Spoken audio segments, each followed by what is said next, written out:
Meu nome é Gisele Yoder. Tenho 38 anos. E 3 meses atrás, minha mãe jogou 2 sacos de dormir em cima de mim e da minha filha de 6 anos e mandou a gente dormir no chão. A família da minha irmã ficou no quarto de hóspedes, aquele com a cama de casal e a luminária de estrelas que a minha filha adora. Os meus filhos ficaram num pedaço de chão frio de porcelanato na sala. E quando eu olhei para o rosto da minha mãe, eu não vi crueldade.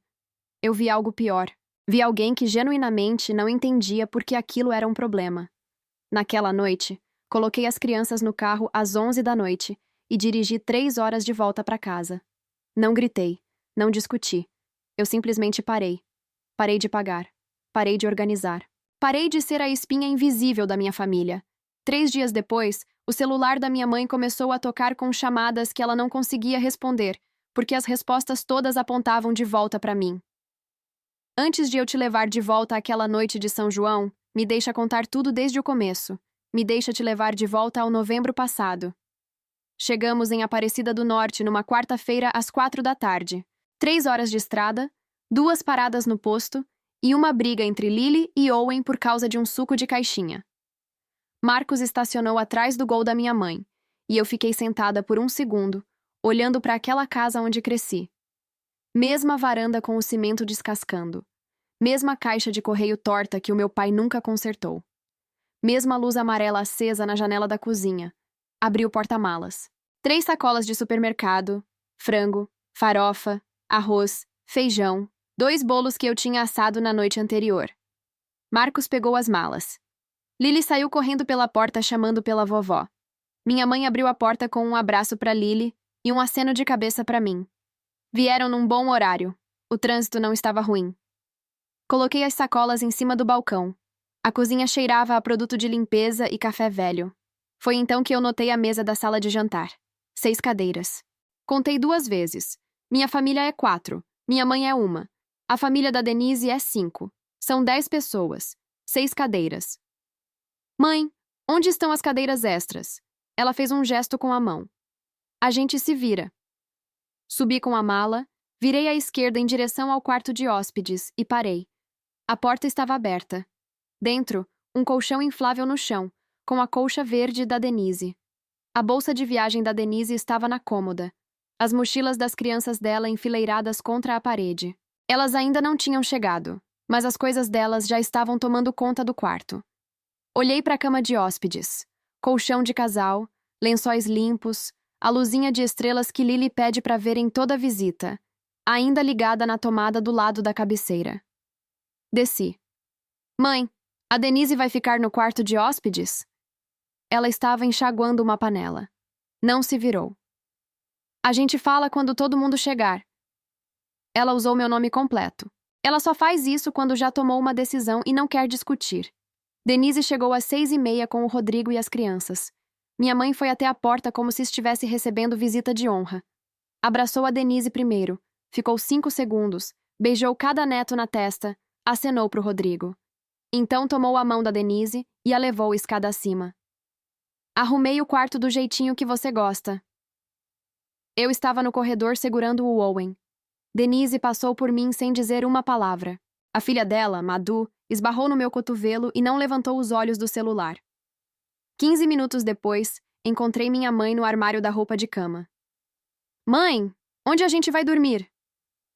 Ela foi até o fundo da prateleira e puxou 2 sacos de dormir enrolados, aqueles de nylon azul, provavelmente dos tempos de bandeirante da Denise. Ela me estendeu como quem entrega uma multa de trânsito. A família da sua irmã fica no quarto de hóspedes. Vocês podem dormir no chão da sala. Vai ser ótimo. Eu fiquei olhando para os sacos de dormir. Depois fiquei olhando para ela. Mãe, Lily tem 6 anos. Owen tem 4. Criança adora saco de dormir. É tipo acampar. Lily puxou minha manga. Mamãe, a gente tá acampando dentro de casa? Lá de cima, a voz da Denise. Devia ter reservado o hotel. Ela estava encostada no corrimão, braços cruzados, sorrindo. Rodrigo estava atrás dela, olhando para o chão. Peguei os sacos de dormir. Não sei porquê. Memória muscular, talvez. 12 anos pegando o que me entregavam e dizendo, obrigada. Marcos apareceu no final do corredor. Olhou para os sacos de dormir nas minhas mãos, depois olhou para mim. Sua mandíbula ficou rígida, mas ele não disse nada. Tinha aprendido há muito tempo que brigar com a minha família era uma decisão minha para tomar, não dele. Ele estava certo. E naquela noite, eu ia finalmente tomar essa decisão. Me deixa te contar sobre 8 anos atrás. Um hospital diferente, um tipo diferente de frio. Meu pai, Ricardo Yoder, estava num leito no Hospital Regional de Aparecida do Norte, com um tubo no peito e 3 semanas de vida. Câncer de pulmão, estágio 4. Ele tinha 56 anos e parecia ter 80. Eu tinha 30, recém-casada. Marcos e eu tínhamos ido embora assim que minha mãe ligou. A Denise não estava lá. Tinha enxaqueca. Papai segurou minha mão com dedos que pareciam papel. Sua voz saía em pedaços, como um rádio perdendo o sinal. Gisele, sua mãe e sua irmã, elas não são feitas como você. Pai, não. Me promete que vai cuidar delas. A casa, as contas. Sua mãe não sabe administrar nada disso. E a Denise... Ele foi se perdendo. Os dois sabíamos como a Denise era. Eu prometo. Ele apertou minha mão. Você é a forte, Gisele. Sempre foi. Fiquei segurando a mão dele até ele adormecer. Depois fui até o estacionamento e sentei no meu carro e chorei por 45 minutos. Eu tinha 30 anos e meu pai moribundo tinha acabado de me entregar uma família como uma segunda prestação de imóvel. Ele faleceu 3 semanas depois. Denise apareceu no velório, ficou na primeira fila, chorou tanto que 2 voluntários precisaram ajudá-la a sair. Minha mãe ficou abraçada com a Denise durante todo o serviço. Eu fiz o discurso. Depois do enterro, sentei na mesa do escritório do meu pai e abri o arquivo. Sem seguro de vida. Saldo devedor no financiamento. R$ 140 mil. IPTU. R$ 4 mil por ano. Aposentadoria da minha mãe. Um salário e 300. As contas não fechavam, então eu fiz fechar. R$ 800 por mês. Transferência automática. Todo primeiro do mês. Eu tinha 30 anos e não pensei por quanto tempo cuidar delas era para durar. 12 anos. Foi quanto tempo durou. Preciso te contar sobre a caixinha. Quando minha avó faleceu, a mãe do meu pai, vovó Irene Yoder, ela deixou para trás um anel de rubi. Cravação antiga, pedra lapidada à mão, passada por 3 gerações. Vovó Irene usava toda vez que ia à missa no domingo. Minha mãe deu para Denise. Ela precisa de algo bonito agora. Tá passando por um momento tão difícil. O momento difícil da Denise naquele ano era uma cozinha que ela não gostava. Minha mãe me entregou a caixinha. Couro marrom, forro de veludo, dobradiça de latão. Vazia. A caixinha também é bonita, Gisele. Ela quis dizer isso como consolo. Eu guardei como lembrete. Depois veio o recital de piano da Lily. 6 meses de ensaios. Brilha, brilha, estrelinha com 3 notas erradas e o maior sorriso que você já viu. Minha mãe prometeu que ia estar lá. Na manhã do recital, a Denise não conseguia dirigir à noite e a Madu precisava de sapato para uma festa da escola. Vamos no próximo, meu bem. Não teve próximo. Lily largou o piano 2 meses depois. Todo fim de ano, eu cozinhava, limpava, decorava, comprava presente para todo mundo, incluindo os filhos da Denise. Denise chegava 2 horas atrasada com uma vela comprada no mercadinho ali da esquina e dormia no sofá às 9. Avaliação anual da minha mãe. Deixa sua irmã descansar. Ela teve um ano difícil. Todo ano era um ano difícil. 15 anos difíceis consecutivos. E todo ano eu dava um pouco mais. Paguei os materiais de escola dos filhos dela. Paguei as taxas das atividades extracurriculares. Mandei dinheiro para aparelho de dente da Madu. Declarei o imposto de renda da minha mãe. Contratei o serviço de jardinagem. Consertei o vazamento no banheiro de cima. Mantive uma planilha. Sou analista financeira. Números são como eu dou sentido ao mundo. Não guardava para jogar na cara de ninguém. Guardava para declaração de imposto. Mas os números contavam uma história que eu não estava pronta para ouvir. Jantar em família. Eu cozinhava desde as 6 da manhã.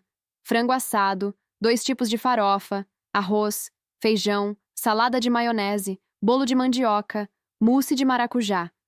A Denise trouxe um pacote de pão de forma de uma padaria no caminho. Minha mãe arrumou a mesa. Denise à direita dela, na cadeira boa, a com braços. Rodrigo na frente da Denise. Breno, Madu e Haileyson em fila. Eu no outro extremo, espremida entre a cadeira alta do Owen e a moldura da porta. Lily não tinha cadeira. Minha mãe tinha colocado um banco dobrável, aquele tipo que você usa para alcançar prateleiras altas. Marcos cruzou meu olhar. Eu balancei a cabeça. Agora não. Minha mãe juntou as mãos. Antes de comer, quero dizer o quanto sou grata. Ela sorriu para Denise. Grata que minha filha mais velha veio de tão longe para ficar com a gente. Grata por esses netos maravilhosos. Ela citou cada filho da Denise pelo nome. Falou sobre a força da Denise num ano difícil. Não mencionou Lily. Não mencionou Owen. Não mencionou quem cozinhou a refeição que estava prestes a comer. Silêncio. Depois, os garfos. No meio do jantar, Breno, o mais velho da Denise, 14 anos, levantou os olhos do prato. Tia Gisele, foi você quem fez tudo isso, né? A mesa parou. Ela mesma, disse Marcos. Minha mãe estendeu o braço para o mousse. Quem quer mais? Denise se inclinou para o Rodrigo, numa voz calculada para ser ouvida. Quer dizer, qualquer um consegue assar frango. Não é bem ciência, né? Lily, no banco dobrável, sussurrou para mim. Mamãe, por que a vovó não falou nosso nome? Coloquei a mão no joelho dela por baixo da mesa. Come sua maionese, filha. Era a única resposta que eu tinha. E foi a última vez que ia ser suficiente. Eram 9:30 da noite. Eu estava na pia com os braços imersos na espuma de detergente. Igual todo ano. A assadeira do frango tinha uma camada de gordura queimada que eu não conseguia tirar. Marcos entrou e fechou a porta da cozinha atrás de si. Marcos, se você for me pedir para deixar para lá... Lily me perguntou uma coisa. Desliguei a torneira. Ela me perguntou por que a vovó não gosta da gente. A esponja escorregou da minha mão. Ela disse isso com essas palavras. Perguntou se a gente fez alguma coisa de errado porque ela tá dormindo no chão e as primas têm uma cama. Marcos, é só uma noite. Ele não levantou a voz. Marcos nunca levanta a voz. É exatamente isso que torna mais difícil. Gisele, seus filhos estão se ajoelhando no chão. Lê essa frase de novo. Lê para si mesma. É só o que você precisa saber. Olhei para ele. Depois olhei pela porta da cozinha. Lily estava na sala tentando desenrolar o saco de dormir no piso de porcelanato. O nylon ficava escorregando. Ela alisava uma ponta e a outra enrolava de volta. Owen já tinha desistido e estava dormindo no sofá, encolhido, sem cobertor. Denise estava lá em cima no quarto de hóspedes com a porta fechada. Dava para ouvir a televisão pelo teto. Minha mãe estava na poltrona lendo. Ninguém olhou para minha filha. Ninguém ajudou. Algo no meu peito mudou. Não quebrou. Isso veio depois. Mudou, como uma fundação se assentando antes de rachar. Marcos. Sim. Prepara os assentos das crianças no carro. Ele não fez uma única pergunta. Só saiu pela porta dos fundos. Ouvi o porta-malas abrindo. Sequei as mãos no pano de prato e dobrei uma vez, 2, 3. Coloquei em cima do balcão, alinhado com a borda. Depois fui buscar meus filhos. Subi sem fazer barulho. Mala fechada, necessaire varrida para dentro da bolsa, o coelhinho de pelúcia da Lily, o cobertor do Owen, tudo em 2 minutos. Tinha passado a vida toda sendo eficiente para essa família. Uma última vez. Marcos carregou Owen. Eu peguei a mão de Lily. Ela estava com o sono pesado, arrastando os pés. Estávamos na porta da frente quando a voz da minha mãe veio do corredor. O que você tá fazendo? Já é quase meia-noite, Gisele. A gente tá indo pra casa. Você tá indo embora? Por causa de um saco de dormir? Denise apareceu nas escadas de pijama, braços cruzados. Ah, começou. A saída dramática. Fechei o casaco da Lily, puxei o capuz.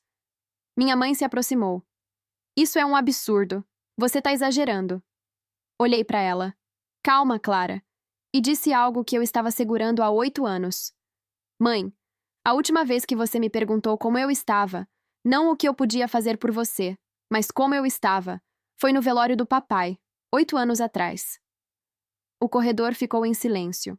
Até a Denise descruzou os braços. Minha mãe abriu a boca, fechou, abriu de novo.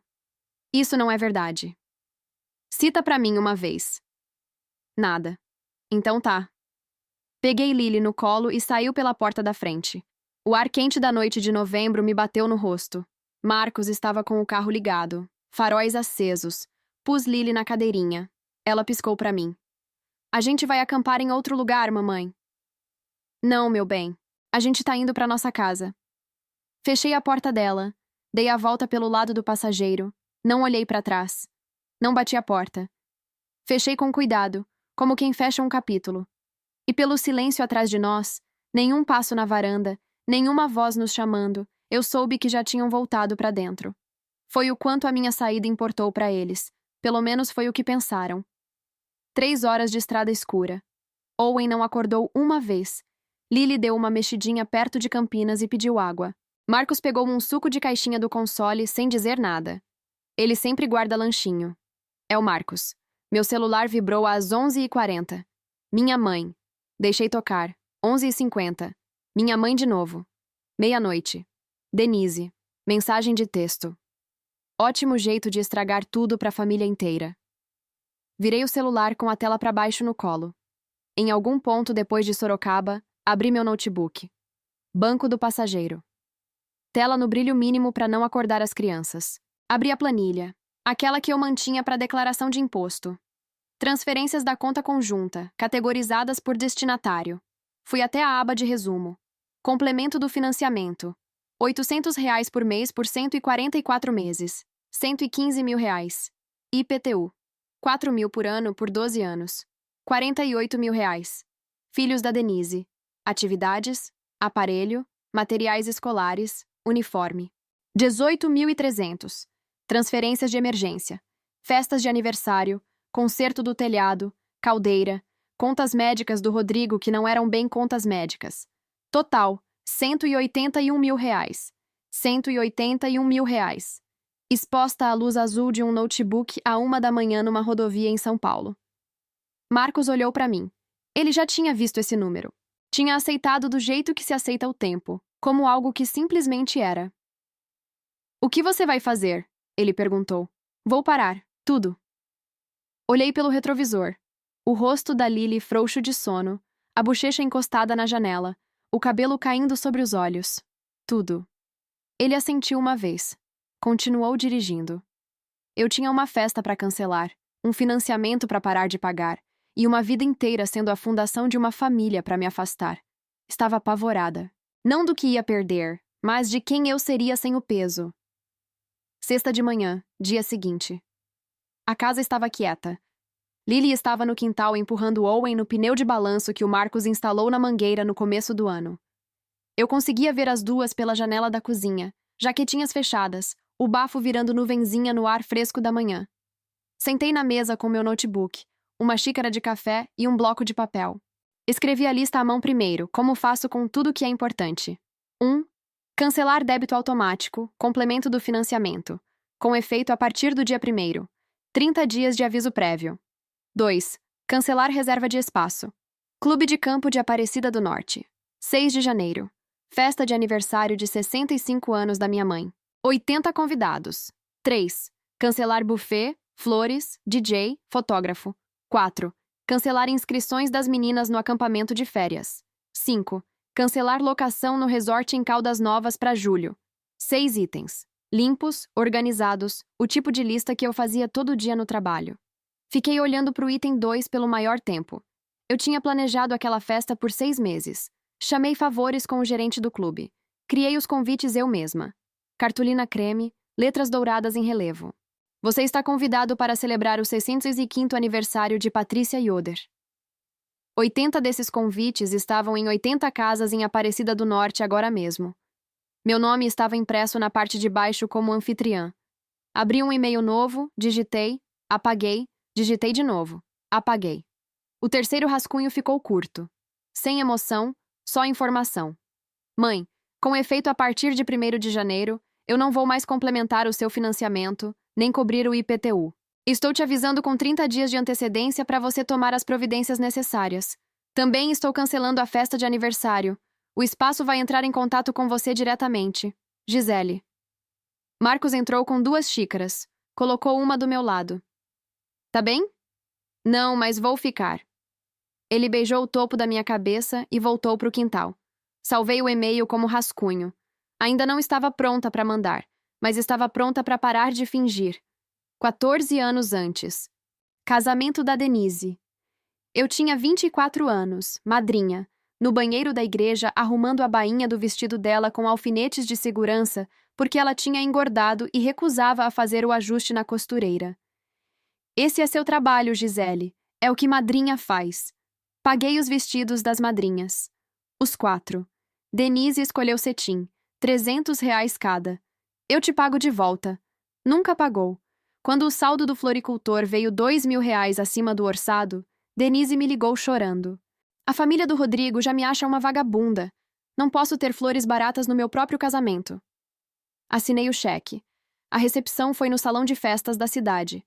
Pisca-pisca, toalhas alugadas, um DJ que tocou Como é Grande o Meu Amor por Você, 3 vezes. Minha mãe deu um discurso. Falou por 6 minutos sobre a jornada da Denise, sobre o espírito lindo da Denise, sobre como ela estava orgulhosa que a Denise tinha encontrado a pessoa certa. Ergueu o copo. Todo mundo bebeu. Eu estava a 2 metros de distância. Ela não disse meu nome uma vez. Depois da última música, encontrei minha mãe no bar. Você não me mencionou no discurso. Ela deu um tapinha no meu braço. Ah, meu bem, era o dia da Denise. Não faz disso uma questão sua. Eu tinha 24 anos. Acreditei nela. Achei que amor era algo que você ganhava sendo quieta, sendo útil, não pedindo nada. Aquela noite no hotel, Marcos, a gente estava namorando há 6 meses, sentou na beira da cama e perguntou: Você tá bem? Menti. Tô ótima. Ele me olhou do jeito que ele faz quando sabe que estou mentindo, mas decide esperar. Esperou 14 anos. Nunca uma vez disse, eu te avisei. Só isso já te conta tudo sobre o homem que eu casei. 4 anos atrás, meu celular tocou às 10 da noite numa terça. Denise soluçando. Rodrigo caiu de uma andaime no trabalho. As costas. Ele não consegue trabalhar. As contas já estão se acumulando e eu não sei o que fazer. R$ 12.000. Era o que ela precisava. Contas médicas, prestação, mercado por 3 meses enquanto o Rodrigo se recuperava. Transferi em 48 horas, sem consultar Marcos, sem negociar parcelamento. Minha irmã ligou chorando, e eu movi R$ 12.000 como se fosse reserva de restaurante. 3 meses depois, estava passando pelo Instagram, o que raramente faço. E lá estava. A cozinha da Denise. Bancada nova de granito, azulejo de metrô, coifa de aço inox. Ela tinha postado um álbum. Ano novo, cozinha nova, muito abençoada. O post tinha 96 curtidas. Minha mãe comentou: Ficou linda, minha filha. Você merece. Rodrigo voltou ao trabalho depois de 6 semanas. Não 3 meses. 6 semanas. Os 12.000 não foram para a conta médica. Foi para a reforma da cozinha. Liguei para minha mãe. Denise usou o dinheiro que mandei para reformar a cozinha dela. Ah, meu bem. Ela provavelmente só misturou as coisas. Você sabe como ela é com dinheiro. Mãe, ela mentiu para mim para conseguir R$ 12.000. Não usa essa palavra. Ela é sua irmã. Esse é o sistema operacional da minha mãe. A verdade é negociável quando ameaça a imagem da família. Nunca recuperei o dinheiro. Nunca trouxe o assunto com a Denise. Ela também nunca mencionou. Continuou postando fotos da cozinha nova como se o dinheiro tivesse caído do céu. E aqui está a parte que deveria ter me partido então, mas só me partiu agora. A Denise sabia que eu sabia. Só não achava que importava. Porque na minha família, cobrar o que você é devido é pior do que roubar. Segunda de manhã depois de tudo, às 9 em ponto. Liguei para o clube de campo de Aparecida do Norte. Bom dia, sou Gisele Yoder. Sou a anfitriã da festa de aniversário de Patrícia Yoder, dia 6 de janeiro. Preciso cancelar. Pausa. Senhora, tem certeza? Já fizemos o pedido das toalhas. Os arranjos estão em produção. Tenho certeza. Por favor, devolva o que for possível para o cartão cadastrado. Certo. Vou processar o cancelamento hoje. Conseguimos devolver 60% do sinal. O restante não é reembolsável conforme o contrato. Entendo. Próxima ligação. O buffet, R$ 6.500. Foram. Depois, a floricultura, 2.200. O DJ, 800. O fotógrafo, 500. Cada ligação durou menos de 5 minutos. A cada uma, minha voz ficava mais firme. A ligação mais difícil foi com a confeitaria. Tinha encomendado um bolo de 3 andares de baunilha com glacê de manteiga e rosas de açúcar. A flor favorita da minha mãe. A mulher da atendência me conhecia pelo nome. Gisele, meu bem, tá acontecendo alguma coisa? Mudança de planos. Preciso cancelar o bolo do dia 6. Nossa, sua mãe vai ficar tão triste. Eu sei. 80 convites. Letras douradas no creme. Meu nome na parte de baixo. Estavam nos ímãs de geladeira, nos quadros de aviso, nas mesas de centro de Aparecida do Norte. Pessoas tinham comprado roupa, tinham bloqueado a agenda. E antes de desligar, pedi uma última coisa ao espaço. Quando enviar a confirmação do cancelamento, pode mandar para minha mãe também, Patrícia Yoder. Ela precisa saber diretamente de vocês. Normalmente mandamos só para quem fez o pagamento. Manda para os dois. Desliguei e fiquei sentada por um bom tempo. Os convites eram migalhas, 80 delas, e cada uma levava de volta a mim. Aquela tarde, entrei na minha conta bancária e abri as transferências recorrentes. Lá estava, R$ 800, todo primeiro do mês, para a conta do financiamento terminada em 4471. Patrícia Yoder, devedora. Gisele Yoder, pagante suplementar. 144 transferências. 12 anos. Tinha configurado 2 semanas após o velório do meu pai e nunca perdi um pagamento. Nenhum. Nem quando Lily nasceu. Nem quando Owen ficou 1 semana na UTI neonatal. Nem quando Marcos ficou sem contrato e a gente comeu arroz e legumes congelados por 1 mês. Cliquei em cancelar débito automático, com efeito a partir do primeiro. A tela perguntou: tem certeza que deseja cancelar esse pagamento? Eu tinha certeza. Abri o rascunho do e-mail. Li uma vez mais. Mãe, com efeito a partir de 1º de janeiro, eu não vou mais complementar o seu financiamento. Minha mão ficou parada sobre o botão de enviar. Conseguia sentir meu coração nas pontas dos dedos. Marcos passou pela sala. Não disse nada. Só descansou a mão no meu ombro ao passar, como encostando numa cerca para ver se ainda está em pé. Apertei enviar. O e-mail saiu da minha caixa às 2h47 da tarde de uma segunda-feira de novembro. E senti algo que não estava esperando. Não alívio, não culpa, mas silêncio. Como a casa depois que um alarme comprido finalmente para. Quarta-feira, 2 dias depois do e-mail, meu celular acendeu com uma parede de texto da Denise. Tudo em maiúsculas. Você cancelou as vagas do acampamento da Madu e da Halayson de verdade? Tinha lista de espera, Gisele. Lista de espera. O que tá acontecendo com você? Pus o celular na bancada e voltei a dobrar roupa. Vibrou de novo. A Mai tá chorando por sua causa. Tá feliz agora? É isso que papai queria? Ela ligou 5 vezes entre 3 e 4 da tarde. Assisti cada chamada tocar. O nome dela pulsando na tela como batimento cardíaco. Depois ela mandou mensagem pro Marcos. Fala para sua mulher parar de ser mesquinha e resolver isso antes de destruir a família inteira. Marcos olhou pro celular, me mostrou a mensagem e colocou virado com a tela para baixo na mesa. Quer que eu responda? Não. Mais uma mensagem da Denise, a mais longa. Você tá punindo a mamãe por causa de um saco de dormir. Cresce, Gisele. Você sempre faz isso. Sempre faz tudo uma questão sua. Tem gente que não pode jogar dinheiro fora como se isso tornasse a pessoa boa. Tem gente que aparece de verdade para nossa mãe em vez de comprar o lugar dela.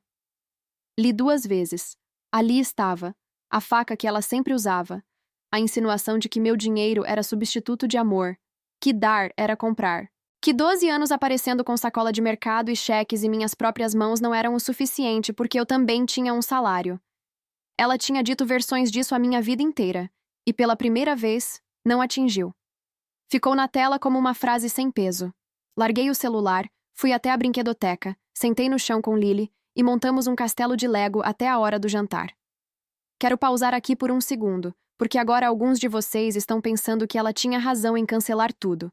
E alguns estão pensando que é só um saco de dormir. Ela exagerou. Esse é exatamente o argumento que a minha família usou por 38 anos. Então me deixa te perguntar uma coisa. Se você é quem sempre paga, sempre planeja, Sempre aparece. Quando foi a última vez que alguém apareceu por você? Na quinta-feira, uma semana depois do tudo, minha mãe ligou. Quase não atendi, mas precisava ouvir o que ela ia dizer. Não para decidir nada, mas para saber. Gisele, o espaço me ligou. Disse que a festa foi cancelada. É verdade? É. Você tem ideia do quanto isso é constrangedor? Já falei para todo mundo. 80 pessoas. Eu sei. Mandei os convites. Uma pausa. Depois, a mudança. Consegui ouvir na respiração dela. O momento em que ela trocou de raiva para a arma que sempre funcionou. Seu pai ficaria muito desapontado com você. Fechei os olhos. 5 segundos de silêncio. Contei. Pai me pediu para cuidar de você. Não te pediu para maltratar meus filhos. Quando eu já maltratei seus filhos? Na terça à noite. Saco de dormir no chão. Lily perguntou pro Marcos se a vovó não gosta da gente. Ela tem 6 anos. Isso é ridículo. Ela estava bem. Ela não estava bem. E eu também não. Não mais. Então você vai me humilhar na frente da cidade toda por causa de uma noite? Uma noite é o que você viu. Eu tô aqui há 12 anos. Sabe o que vem com janeiro? O boleto do financiamento que vai estar R$ 800 mais curto. E o IPTU, que você nunca assinou um cheque por conta própria. E cada feriado que eu cozinhei, cada crise que eu financiei, cada vez que vim de 3 horas de estrada e não pedi nada em troca exceto uma cama para meus filhos. Nunca pedi que você fizesse nada disso. E ali estava. 8 palavras. A coisa mais verdadeira que ela jamais me disse. Ela nunca pediu. Ela só esperava. E eu só entregava. Você tá certa, mãe. Você nunca pediu. E eu nunca devia ter esperado você pedir. Ela desligou. Coloquei o celular e percebi que minhas mãos estavam firmes. 6 meses antes disso tudo. O aniversário de 6 anos da Lily. Fitas roxas, um bolo de borboleta, 12 crianças da turma dela correndo pelo quintal. Minha mãe prometeu que ia. 3 horas de estrada. Eu tinha feito a mesma viagem centenas de vezes por ela. Na manhã da festa, meu celular tocou às 8. Gisele, a Denise não tá se sentindo bem, e eu não fico tranquila de deixar ela sozinha. Fazemos alguma coisa pra Lily na próxima vez. Você entende? Entendi. Sempre entendi. Esse era o meu papel. Aqui entendia. Lily ficou na janela da frente pela primeira hora da própria festa dela. Cada carro que virava na nossa rua, ela apertava o rosto no vidro. É a vovó? Ainda não, filha. Ela se perdeu? Só surgiu um imprevisto. É por causa da tia Denise? Essa eu não respondi. Ao meio-dia, Lily parou de perguntar. Não chorou. Só se afastou da janela e foi brincar com as amigas. E aquele afastamento quieto, uma criança de 6 anos aprendendo a não esperar, foi pior do que qualquer birra. Birra significa que você ainda acredita que alguém vai aparecer. Silêncio significa que você já aprendeu que não vão. Marcos me encontrou na cozinha com as mãos no balcão, encarando a parede. Olha pra cara dela, Gisele. Por favor, olha! Lily estava rindo, correndo, borrando glacê no vestido. Ela estava bem, mas não tinha perguntado pela vovó uma vez desde o meio-dia. Fiquei de pé naquele balcão e senti algo se mover. O primeiro tremor. Não raiva, mais fundo do que raiva. O começo em câmera lenta de uma despedida que eu ainda não tinha dito. Minha filha parou de esperar com 6 anos. Eu tinha 37, ainda esperando, ainda na janela. Esse aniversário foi em maio. Em novembro eu tinha terminado, 10 dias depois do Natal. Aparecida do Norte é o tipo de cidade onde notícia viaja a pé. 8.000 habitantes, um mercadão, uma agência de correios e uma paróquia onde todo mundo sabe o nome de solteira da vizinha. Minha tia Corina me contou o que aconteceu depois. Ruth Moreira, a melhor amiga da minha mãe da paróquia, senta com ela todo domingo, terceiro banco da frente, ligou para minha mãe numa terça à noite. Pat, recebi um recado do clube de campo sobre um cancelamento da sua festa de aniversário.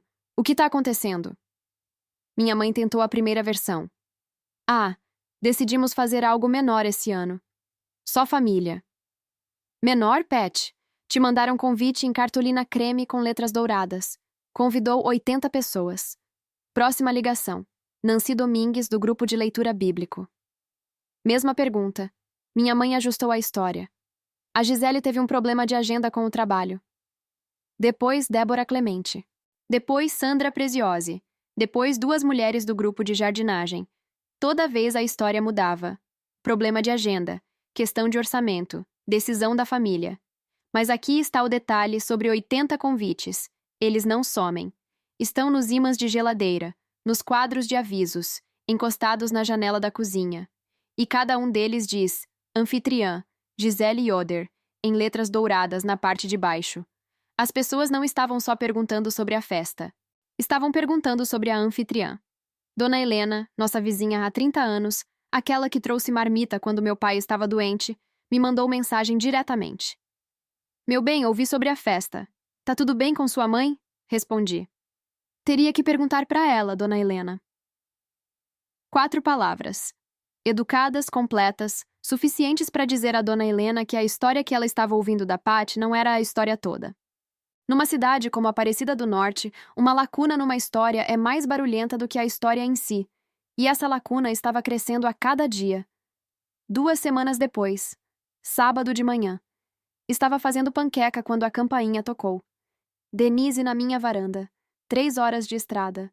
Olhos vermelhos, o tipo calculado de vermelho, como se tivesse chorado no carro nos últimos 5 minutos para acertar a aparência certa.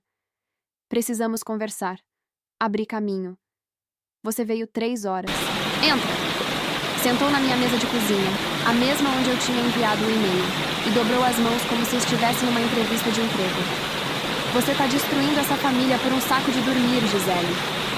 Não foi o saco de dormir, Denise. Foram 12 anos. Ela trocou pro roteiro de vítima. Você sabe como é difícil minha vida? O Rodrigo mal consegue. Você reformou sua cozinha com o dinheiro de emergência que eu mandei. A boca dela fechou. 12 mil reais pra conta médica. Granito e coifa. Ela se recuperou rápido. A Denise sempre se recupera rápido. Papai ficaria envergonhado de você agora. Papai me pediu pra cuidar de você. Não te pediu pra se aproveitar de mim. Tentou um último ângulo. Se você não resolver isso, mamãe nunca vai te perdoar. Mamãe nunca me perdoou por ser a que não precisava dela. Isso não é algo que eu posso consertar. Denise me encarou. Então a máscara escorregou. Não pra tristeza, pro que estava por baixo. Você se acha melhor que a gente porque tem dinheiro. Acho que valho mais do que um saco de dormir frio. E meus filhos também. Ela se levantou. A cadeira arranhou o porcelanato. Pegou a bolsa. Você vai se arrepender disso. Talvez, mas não vou me arrepender no chão de porcelanato. Ela bateu a porta da frente com força suficiente para sacudir as janelas. Sequei a mesa e terminei de fazer as panquecas. Naquela tarde, depois que Denise foi embora e as crianças estavam na cama, meu celular vibrou com um número que quase não reconheci. Rodrigo. Gisele, aqui é o Rodrigo. Só quero dizer que eu vejo. Sempre vi. Me desculpa por nunca ter falado nada. Li a mensagem 3 vezes. Rodrigo Caldwell. Eletricista. Quieto. Come com a cabeça baixada. Casado com minha irmã há 15 anos. Dava para contar com uma mão as vezes que ele me tinha mandado mensagem diretamente. Digitei de volta. Obrigada, Rodrigo. Cuida de você. 3 pontinhos apareceram, sumiram, apareceram de novo. A Denise não sabe que tô te mandando mensagem. Por favor, não fala pra ela. Fiquei com isso por 1 minuto. Um homem dentro da própria casa, escondendo uma mensagem pra cunhada, com medo que a esposa descobrisse que disse algo gentil. Depois, mais uma mensagem. Só pra constar, Breno me disse no jantar que queria ter ido embora com vocês no Natal. Foi aí que eu desabei.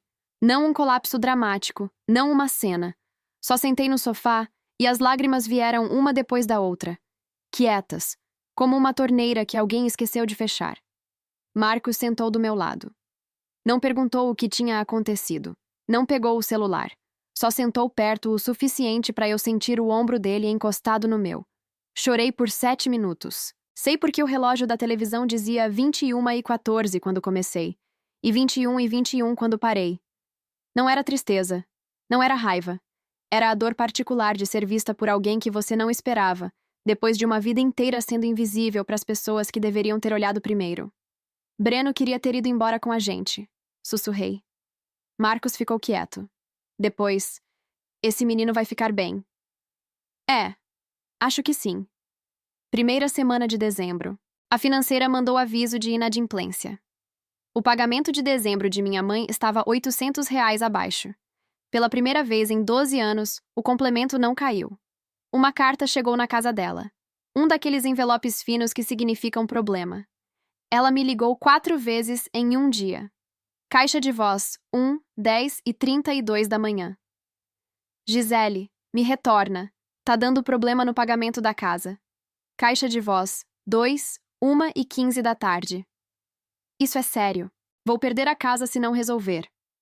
Caixa de voz 3, 5 e 40 da tarde. Você vai deixar sua mãe perder a casa? É isso que você virou? Caixa de voz 4, 11 e 48 da noite. Essa era diferente. Sem raiva, sem roteiro. Só uma voz que eu mal reconhecia, menor do que eu já tinha ouvido. Gisele, por favor. Ouvi essa 2 vezes. Sentada na beira da cama, Marcos dormindo, a casa escura. Aquela única palavra, por favor, pressionou algo antigo e profundo em mim. Mas então ouvi com clareza. As 3 primeiras mensagens eram sobre dinheiro. A casa, a conta, a reputação, o conforto dela. A quarta era por favor. Em 12 anos, foi a primeira vez que ela me disse isso, e era sobre um pagamento. Não sobre Lily dormindo no chão. Não sobre a festa que ela nunca pediu para eu planejar. Sobre mim. Sobre R$ 800. Liguei para minha tia Corina. Ela atendeu no primeiro toque. Eu estava esperando você ligar, ela disse. Minha mãe conversou com você? Ah, meu bem, ela conversou com todo mundo. Na missa de domingo, ela vai falar com o próprio Deus. Apesar de tudo, quase sorri. Corina, eu errei? Ela ficou quieta por exatamente 2 segundos. Você chegou 12 anos tarde, é o único erro. Corina Brennan é a irmã mais nova da minha mãe. Mora em Ribeirão Preto, dá aula de língua portuguesa no ensino médio, toma café preto e nunca disse uma mentira confortável na vida. Quando eu era criança, ela era a tia que me dava livros e sussurrava. Lê isso, não fala para sua mãe. Ela me contou o que aconteceu quando minha mãe ligou para ela. Sua mãe estava furiosa. Disse que você cancelou tudo e está sendo egoísta, que está te abandonando. O que você disse? Disse, Patty, essa menina carregou essa família nas costas por 12 anos. E você deu a ela um saco de dormir. Ela desligou na minha cara. Depois Corina disse algo que vou carregar pelo resto da vida. Gisele, sua mãe não favorece a Denise porque ama mais a Denise. Ela favorece a Denise porque a Denise ameaça ir embora. Sua irmã manteve essa porta de saída aberta por 40 anos. Não vou ao Natal. Não vou contar com vocês. Sua mãe, viúva, assustada, naquela casa grande sozinha, cede toda vez. E você? Você nunca ameaçou ir embora. Nunca uma vez. E sua mãe aprendeu que lealdade sem consequências é a coisa mais fácil do mundo de explorar. Fiquei quieta. Então você precisava parar de ser fácil, ela disse. Precisava parar de ser de graça. Corina me contou mais uma coisa. Sua mãe está dizendo para as pessoas que você cancelou a festa por estresse no trabalho. Ela está editando a história. Mas o problema é, 80 convites saíram com o seu nome.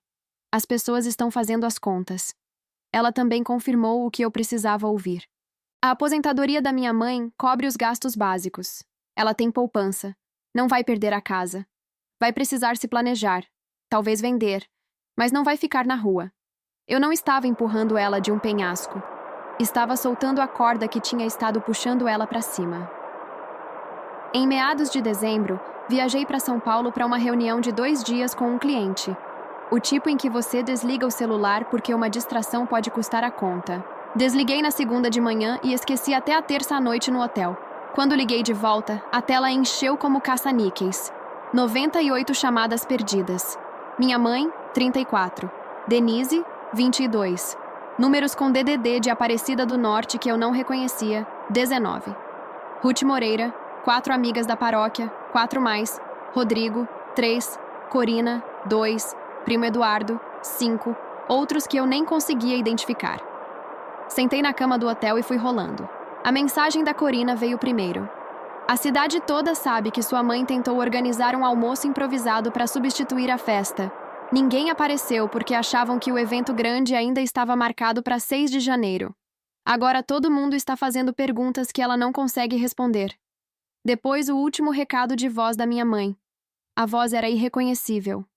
Esvaziada, fina, o som de uma mulher cujas paredes acabaram de desabar ao redor dela.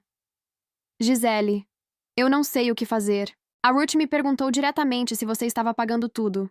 E eu não consegui mais mentir. Ela contou para o grupo de estudos bíblicos depois da missa.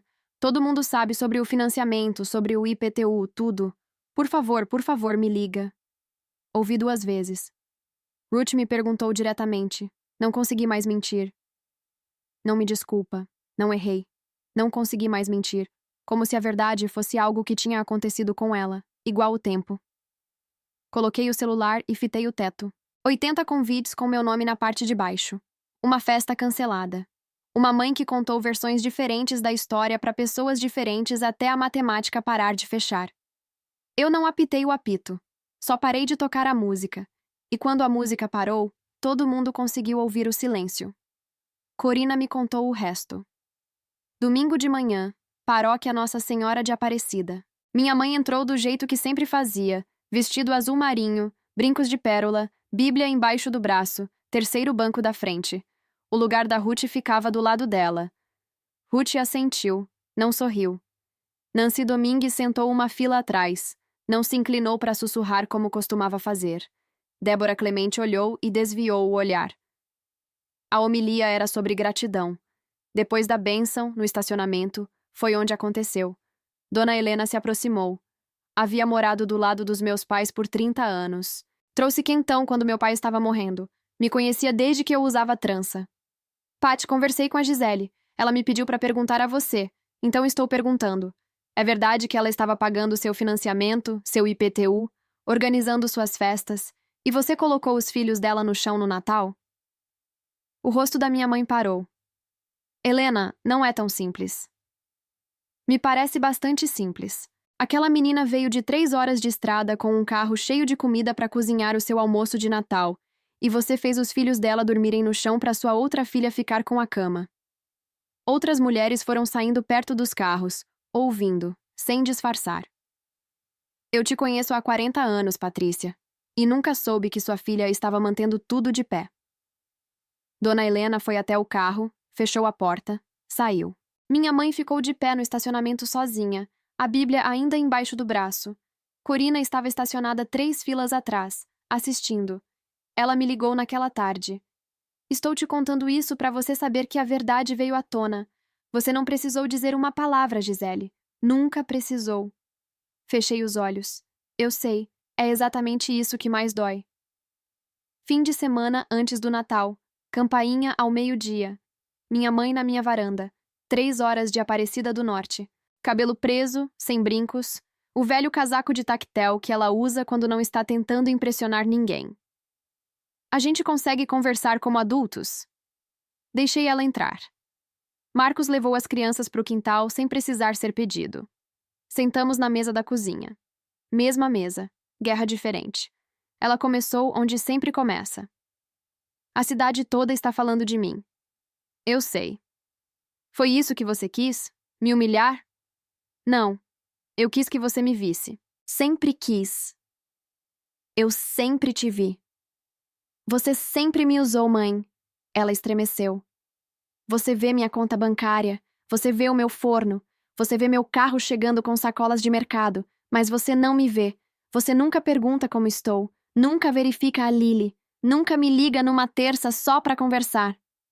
Isso não é justo. Justo. Me levantei, fui ao quarto, voltei com a caixa. Couro marrom, forro de veludo, dobradiça de latão, vazia. Coloquei sobre a mesa entre nós. Você deu o anel da vovó Irene para Denise. E me deu isso. E disse que a caixinha também era bonita.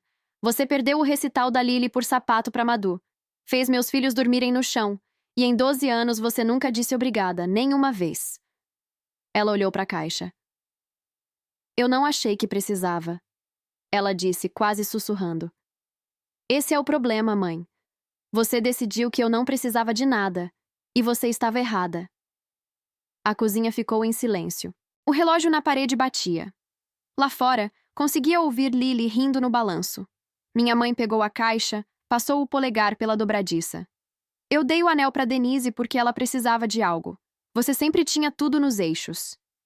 Ter tudo nos eixos não é o mesmo que ter tudo. Ela segurou a caixa como se pesasse alguma coisa agora. Como se finalmente entendesse o que ela sempre tinha significado. Guardei por 8 anos, eu disse. Não porque queria o anel. Porque essa caixinha é a coisa mais honesta que você já me deu. Vazia. E você achou que era o suficiente. O queixo dela tremeu. Não o tipo performático. O que vem antes do tipo de choro que você não consegue controlar. Gisele, Eu mantive essa família junta com as próprias mãos, mãe. Paguei o financiamento. Paguei o IPTU. Cozinhei todo o feriado. Financiei cada crise. Planejei sua festa de aniversário. 6 meses, 80 convidados, 30 mil reais. E o agradecimento que eu recebi foi um saco de dormir frio no chão, enquanto a Denise ria da escada. Ela estava chorando agora. De verdade. Ombros sacudindo. Nenhum som primeiro. Depois uma inspiração áspera que partiu o silêncio ao meio. Eu não me movi para consolá-la. Não dessa vez. Tinha passado 12 anos absorvendo a dor dos outros. Essa dor era dela para sentar com ela. O que eu faço? Ela perguntou, voz rachada. Começa olhando para Lily do jeito que você olha para Madu. Começa por aí. Ela enxugou os olhos com as 2 mãos. Me olhou. Realmente olhou. Talvez pela primeira vez numa década. Eu te amo, mãe. Sempre amei. Mas não posso continuar me incendiando para te manter aquecida. Isso não é amor. É só queimar. Ela assentiu. Não discutiu, não desviou. Só assentiu. Algo mudou na sala. Não perdão. Isso não é algo que você entrega numa cozinha num sábado à tarde. Mas reconhecimento. Uma fissura na parede que ela tinha construído. Larga o suficiente para passar luz. A caixinha vazia ficou entre nós. Ainda vazia. Mas o silêncio ao redor dela tinha mudado. Ela se levantou devagar, como se o corpo tivesse envelhecido na última hora. Preciso ir para casa. Preciso pensar. Acompanhei ela até a porta. Ela colocou o casaco, abotoou errado, depois corrigiu. Na soleira, parou, se virou. Gisele, os sacos de dormir. Eu sabia que estava errado quando fiz. Só me convenci de que você ficaria bem porque você sempre fica. Eu sei, mãe. Não sei como consertar isso. Pode começar não perguntando para Denise o que fazer. Algo piscou nos olhos dela. Surpresa, talvez, de que eu a conhecia tão bem. Depois ela assentiu. Sem abraço, sem eu te amo, sem reconciliação dramática na varanda. Ela só foi até o carro, entrou, ficou sentada por 1 minuto inteiro antes de dar partida. Eu assisti as luzes de freio sumirem lá no final da rua na esquina. E se foram. Marcos saiu pela porta dos fundos. Ficou atrás de mim, uma mão no meu ombro. Fui dura demais?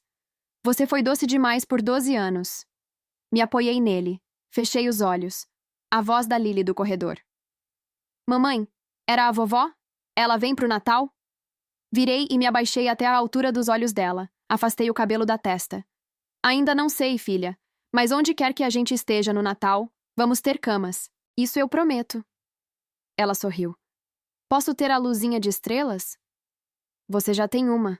O papai comprou, lembra? Ah, é. Ela saiu correndo pro quarto. Marcos e eu ficamos na porta. O ar fresco da noite entrando, a rua quieta. Minha mãe dirigiu 3 horas de volta para Aparecida do Norte sozinha. Não sei o que ela pensou durante essa viagem, mas sei o que estava esperando por ela quando chegou. Um quarto de hóspedes vazio e o eco de uma pergunta que ela não conseguia responder. Uma semana antes do Natal, o segundo dominó caiu. Mas esse não era meu. Corina ligou numa quinta à noite. Rodrigo disse para Denise que quer uma separação temporária. Abaixei meu café. Rodrigo, ele foi para casa da sua mãe e contou para ela primeiro. Disse que estava infeliz há anos, mas que não tinha palavras. Disse que assistir tudo isso, o cancelamento, os sacos de dormir, Como a família tratou você, rasgou algo nele. Isso não é por minha causa.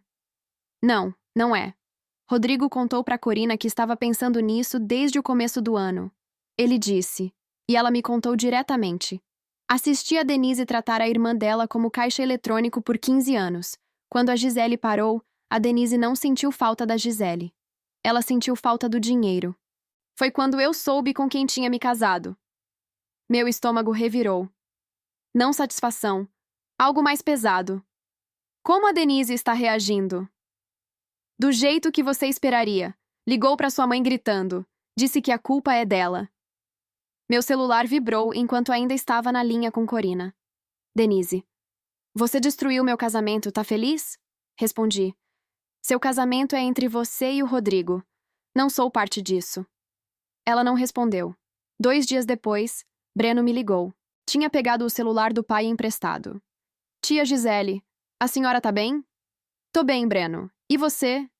Minha mãe diz que a senhora é a vilã, mas acho que não é verdade. Sentei no último degrau da escada. Breno, eu amo sua mãe. Só não consigo mais carregar tudo. Ele ficou quieto um segundo. Depois, pesquisei quanto custa o acampamento de férias. É muito dinheiro. 14 anos. Fazendo a conta que a mãe dele nunca se deu ao trabalho de fazer. É, filho. É muito mesmo. Obrigado por ter pago. Ninguém nunca disse isso, então obrigado. Não consegui falar por alguns segundos. Véspera de Natal. Nossa casa. Só nós 4. Marcos colocou luz de Natal na varanda.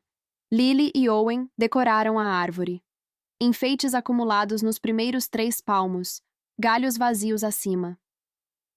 Owen pendurou o enfeite de caminhãozinho favorito de cabeça para baixo e recusou deixar alguém endireitar. Fiz um frango assado.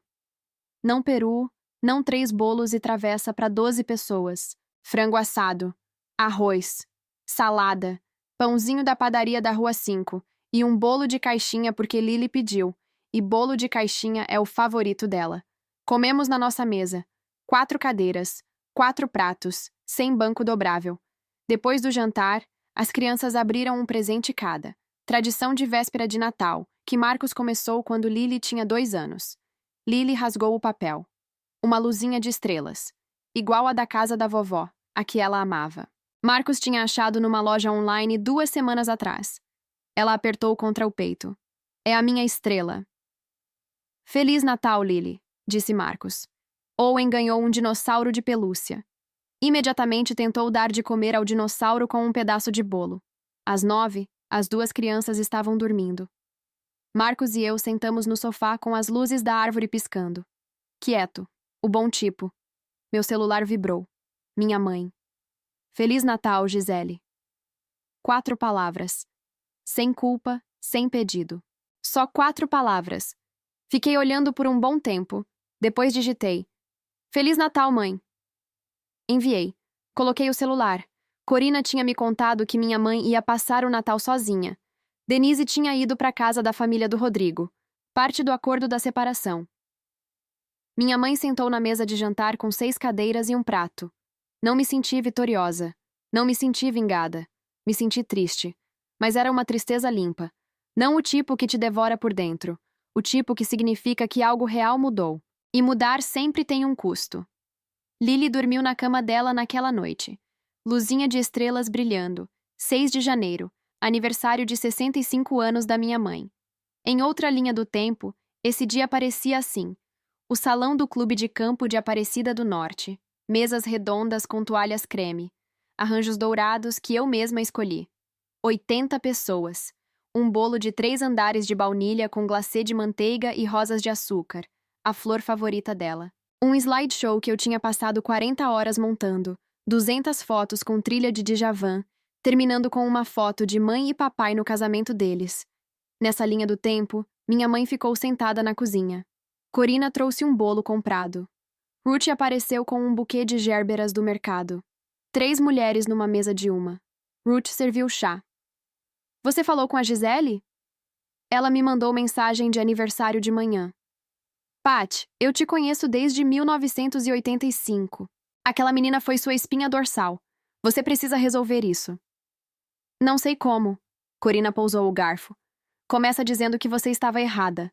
Não que lamenta ter acontecido. Que você estava errada. Minha mãe olhou pela janela. Corina me contou depois o que viu no rosto dela. Não teimosia, não raiva. A lenta percepção de uma mulher avaliando o estrago que causou e finalmente entendendo a escala. A calha da garagem estava cedendo. Gisele contratava o conserteiro. A calçada não tinha sido limpa. Gisele pagava o serviço de limpeza. A lâmpada da varanda estava queimada. Gisele trocava as lâmpadas quando vinha visitar. Coisas pequenas, invisíveis. O tipo que só se torna visível quando a pessoa que as fazia para. Minha mãe disse para ninguém em especial. Tive 2 filhas. Uma delas segurou tudo em pé, e eu dei a ela um saco de dormir. Ruth e Corina trocaram um olhar. Naquela noite, minha mãe ficou sozinha. O bolo foi mal tocado. E em algum lugar de Campinas, a filha mais nova dela estava colocando uma criança de 6 anos na cama, numa casa onde ninguém dorme no chão. Quero checar com você porque minha mãe está sozinha no aniversário de 65 anos dela. E eu sei que alguns de vocês estão sentindo por ela agora, talvez achando que eu fui longe demais. Mas me pergunta isso. Ela teria mudado se eu tivesse ficado? Ela teria olhado para Lily de outro jeito se eu ainda estivesse cozinhando as refeições e assinando os cheques? Às vezes, a coisa mais gentil que você pode fazer por alguém que você ama é deixar eles sentirem o peso que você estava carregando. Final de janeiro.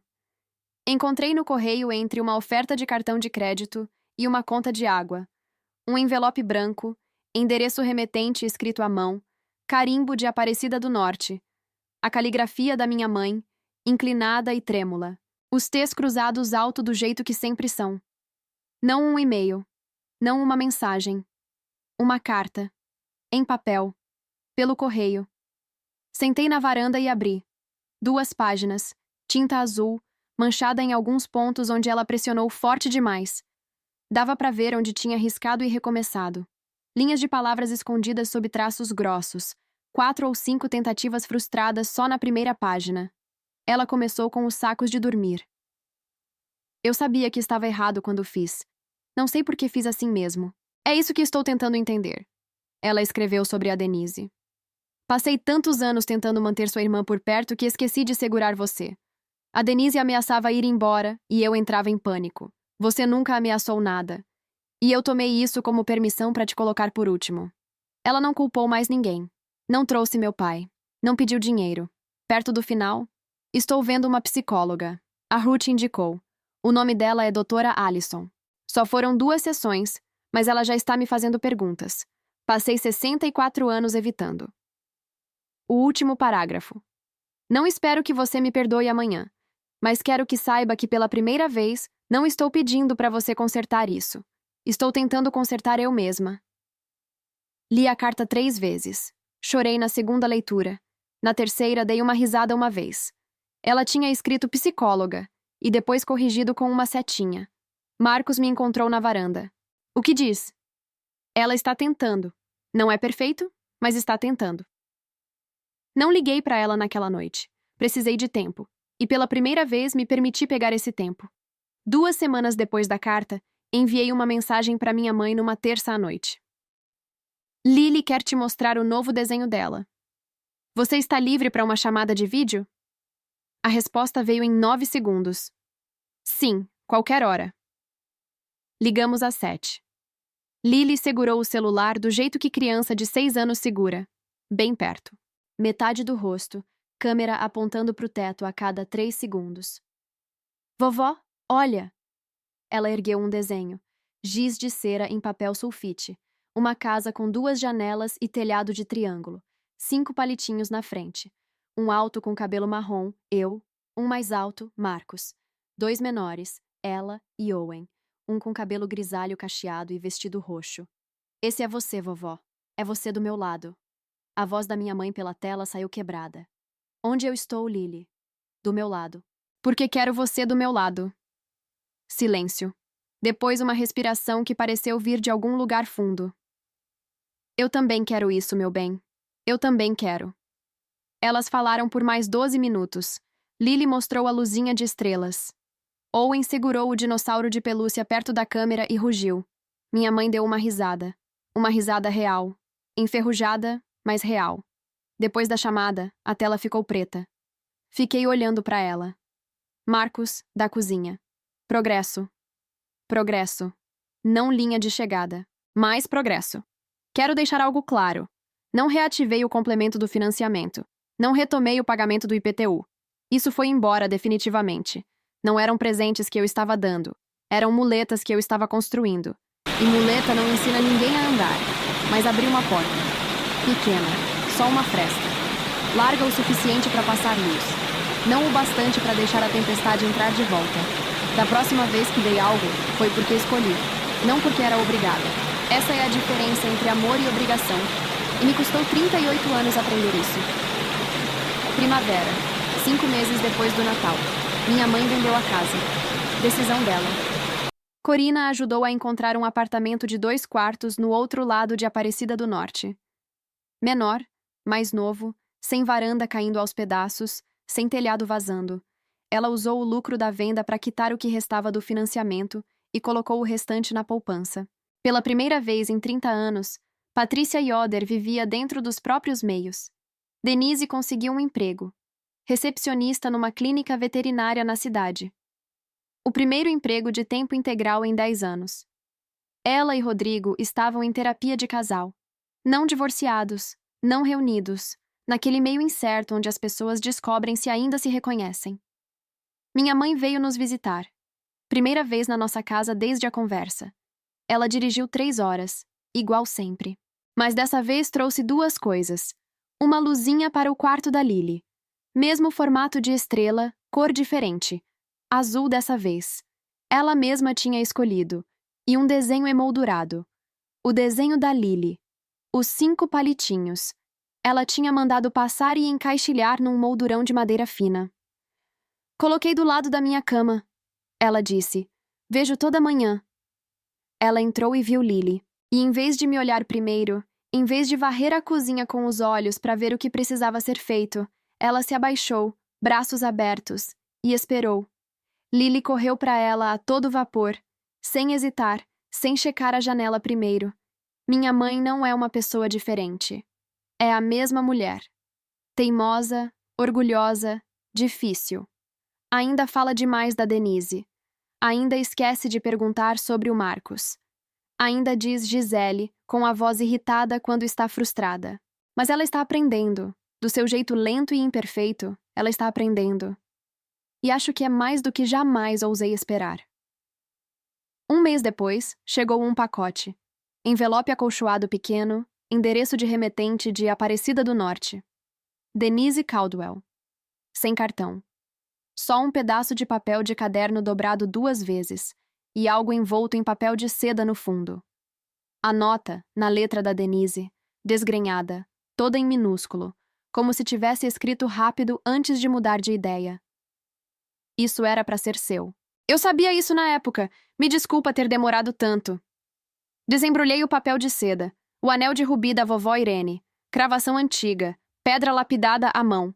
3 gerações de mulheres Yoder tinham usado esse anel na missa de domingo. Ergui a janela. A pedra apanhou a luz e jogou um ponto vermelho na parede. Depois fui até a prateleira no quarto. Peguei a caixinha marrom. Couro marrom, forro de veludo, dobradiça de latão. A caixa que tinha guardado por 8 anos como monumento a tudo que não me foi dado. Coloquei o anel dentro. Fechei a tampa. A dobradiça fez um clique. Um som pequeno. Certo. A caixa não estava mais vazia. Mandei mensagem para Denise. Obrigada. Isso significa mais do que você imagina. A resposta demorou 1 hora. Sei exatamente quanto significa, por isso estou devolvendo. Minha irmã e eu não somos melhores amigas. Talvez nunca sejamos. Há anos demais de tecido cicatricial, dívidas demais não ditas, versões demais de você está exagerando e é sempre sobre você, empilhadas entre nós como tijolos. Mas pela primeira vez em 42 e 38 anos, somos honestas. Ela mandou o anel sem desculpas. Eu aceitei sem condições. E honestidade, mesmo que seja tudo que a gente consiga, é um lugar para começar. Marcos viu a caixinha no criado mudo naquela noite. Anel dentro, tampa fechada. Deu a volta completa, ele disse. Caixa completa. Ele sorriu, beijou minha testa, apagou a luz. 9h30 de uma terça-feira. Nada de especial, só uma terça. Fui checar as crianças do jeito que faço toda a noite. Owen primeiro, espalhado de lado pela cama, um pé pendurado na beira, o dinossauro de pelúcia enfiado debaixo do queixo. Puxei o cobertor. Ele não mexeu. Depois o quarto da Lily. Empurrei a porta. A luzinha de estrelas brilhava na tomada do lado da cama, jogando formas dourado pálidas no teto. Ela estava deitada de costas, cabelo espalhado no travesseiro, coberta até o queixo, dormindo numa cama, no quarto dela, na casa dela. Mamãe. Seus olhos abriram pela metade do jeito que fazem quando ela está entre o sonho e o acordado. Vai dormir, filha. Mamãe. Sim? Gosto de dormir na cama. Me ajoelhei do lado dela, alisando o cabelo. Eu também, meu bem. Eu também. Ela fechou os olhos e dormiu de novo em segundos. Fiquei ali 1 minuto, ajoelhada no tapete, ouvindo ela respirar. 5 meses atrás, essa criança se ajoelhou num chão frio de porcelanato na sala de estar da avó, tentando desenrolar um saco de dormir que ficava escorregando. Ela me perguntou se estávamos acampando. Saí daquela casa às 11 de uma noite de novembro com 2 filhos dormindo e um marido que nunca uma vez disse "eu te avisei". Deixei uma versão de mim que acreditava que amor significava se ajoelhar. Deixei a mulher que guardava uma caixa vazia numa prateleira e chamava de suficiente. Deixei ela naquele chão frio e saí pela porta com as únicas pessoas de que eu precisava. 2 mãozinhas nas minhas e um homem que me amou sem condições. Se você está aí, aquele que sempre paga, sempre aparece e nunca é visto, quero que você saiba de uma coisa. Você tem permissão de parar. Você tem permissão de descansar. Você tem permissão de ter uma cama. Essa é a minha história. E se pelo menos uma parte dela soou familiar, se você já foi quem segurava tudo enquanto todo mundo te colocava por último, eu te vejo. De verdade.